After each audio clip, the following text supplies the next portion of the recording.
ultimately, what you're calling for here is for your institution to have a bit more power, to be able to have more control. What is it? Can you explain about the self-certification? What is it that so worries you? What situations have you seen already that's led to some problems?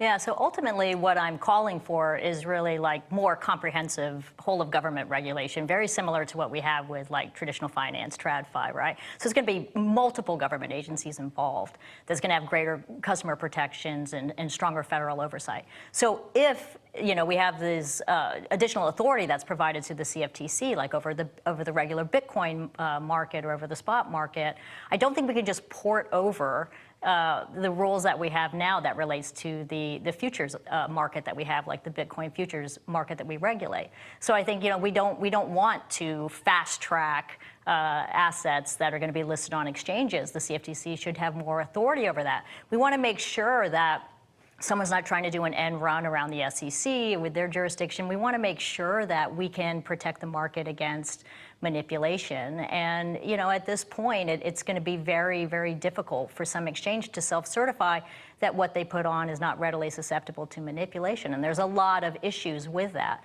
So it's really kind of coming up with a new process because it would be a new market and it would need strong oversight. What was so interesting was perhaps a lack of oversight and due diligence from some internal players within the system. As this new burgeoning area of crypto evolved, there was a lot of money, a FOMO feel, people pouring investment into now, well, failed companies. And many of us in the media and elsewhere asked, what about those institutional players? What about the due diligence that completely was lacking at certain VCs? People have been around for years, for decades, that just seem to lose their head in this situation. Are enough questions being asked of those institutional players about their accountability, do you think? Yeah, I think you hit the nail on the head. There are serious, serious questions about whether they fulfilled their fiduciary duties to their clients. What kind of due diligence did they conduct? Let's just start with the fact that if you are investing hundreds of millions of dollars or tens of millions of dollars that in a company a year later or so, you have to write it down to zero or close to zero, that's already going to raise questions about the due diligence you're conducting. But when the new FTX CEO, John Ray, says in court and in the bankruptcy filings, there's absolutely no record keeping, right? There's absolutely no controls. We've got an auditor no one's ever heard of. Then you say, well, how is that possible? So did they turn a blind eye to it? Were they just distracted by like this promise of innovation? We know that FTX and its founder, Sam Bankman-Fried, really chased trying to get the public trust. Everything they did, the messaging was, we're trustworthy, you can trust in us. We know now that that's not true, right? That they violated the trust.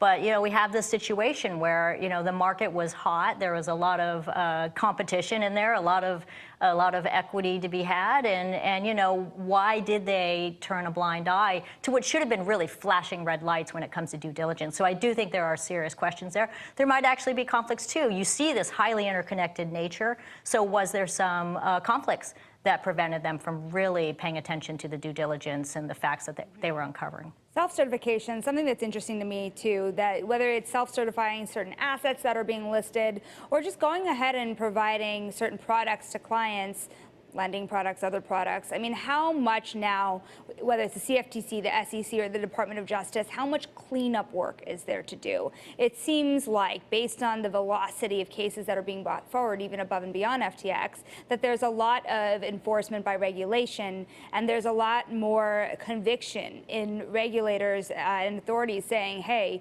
these are new products with the same classifications as some of the old financial products we've seen.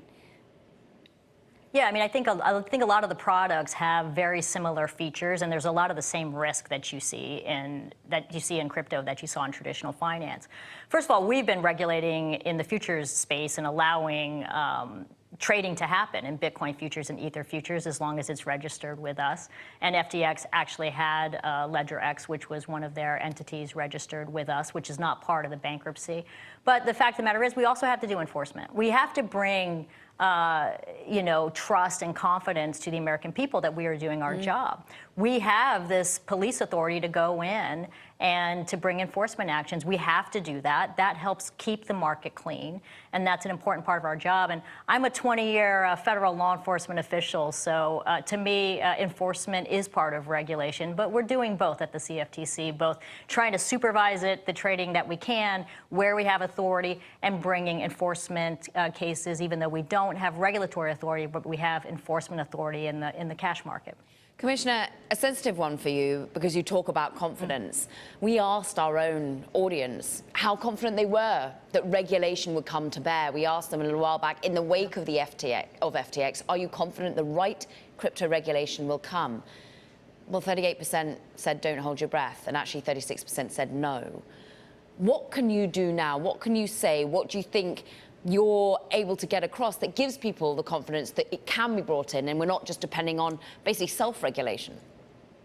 Yeah, I think that there's a lot of people in Congress on a bipartisan basis who want to do something. I mean, when I look at this, you got a lot of regular people who are getting crushed in these bankruptcies. Think of like Celsius, and now you're going to have Genesis. You've got FTX. You've got a lot of people who need some customer protection. So I think there's a lot of goodwill in Congress to get something through.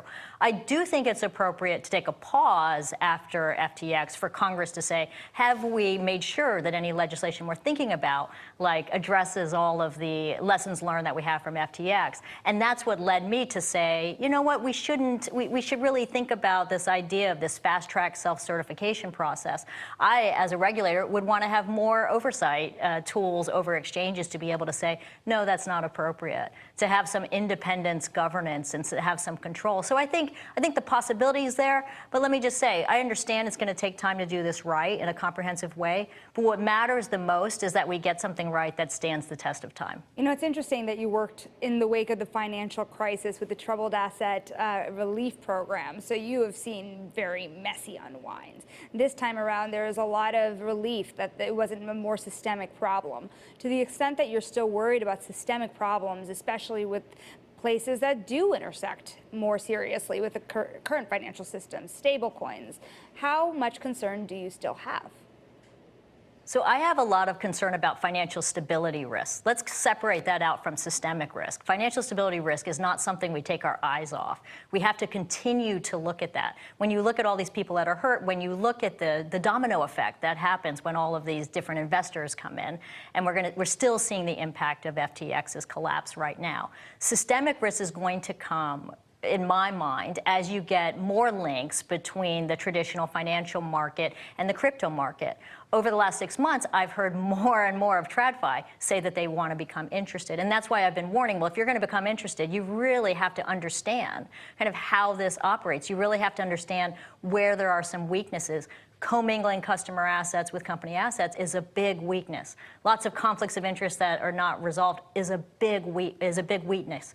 Cybersecurity, the same. You've got to really have strong cybersecurity issues. So I think, you know, as the traditional financial players are sort of looking into this, you know, there's still some interest, but hopefully this is going to take everyone, make a pause and do better due diligence. Oh, speaking of due diligence, speaking of commingling, I'm kind of curious about your sense of the difference between what happened at Genesis and what happened over at FTX.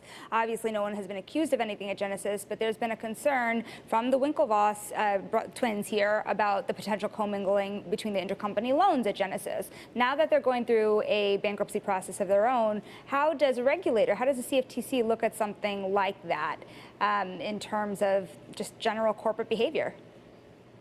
Yeah, so I'm going to be careful about speaking about any particular company because we are a law enforcement office, and so I want to be careful about that. But I will say we are looking across the industry. We are looking to where we're going to bring cases. We are bringing cases constantly, you know, bringing cases against a Dow, bringing cases against an Oracle manipulator, bringing cases, we brought a case against Tether about how stable their stablecoin is. So I think our job is to sort of look across and say, you know, where is it appropriate to bring the case in a way that not only brings, you know, compliance with the law, but also sends a message to others who are in the market about, you know, what we expect good behavior.